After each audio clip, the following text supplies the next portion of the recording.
இப்போ Tamil film producer council அது வந்து இருக்கிறதுலே ரொம்ப ஸ்ட்ராங்கான பெரிய அமைப்பு.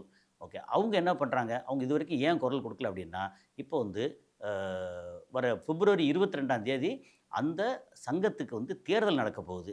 தேர்தல்ல இதுக்கு முன்னாடி ஒ 3 வருஷம், அதுக்கு முன்னாடி 2 வருஷமா இருந்தது. 3 வருஷம் ஆக்குனாங்க. அப்போ தலைவரா இருந்தது முரளி ராமசாமின்னு சொல்லி, ராமநாராயணனோட மகன் தேனாண்டல் ஃபிலிம்ஸ். ஓகே. ஆ இப்போ யார் யாரெல்லாம் நிக்க போறா அப்படின்னா, 2 டீம் வந்து அணி வந்து நிக்கிறாங்க. ஒரு அணி வந்து தலைமை யார் அப்படின்னா, ஜிகேஎம் தமிழ்குமரன். ஜிகேஎம் அணியோட மகன் தமிழ்குமரன்.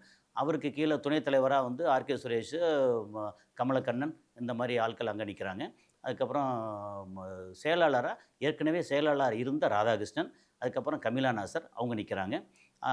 அது இல்லாம இணைச் செயலாளர்னா சுஜாதா விஜயகுமார், அப்புறம் பொருளாளர் அதுக்கு வந்து சுபாஷ் சந்திர போஸ், லிங்குசாமியோட தம்பி, திருப்பதி பிரதர்ஸ் இவர் நிற்கிறாரு.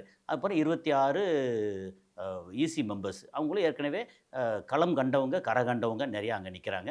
புதியவர்களும் கொஞ்சம் பேர் இருக்காங்க.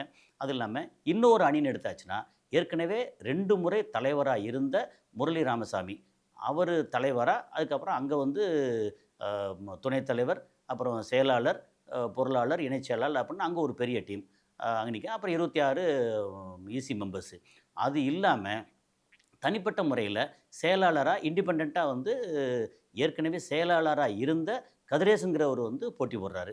அது இல்லாம தலைவரா இண்டிபெண்டன்ட்டா மன்னன் ஃபிலிம்ஸ் மன்னன் அவரு போட்டி போடுறாரு.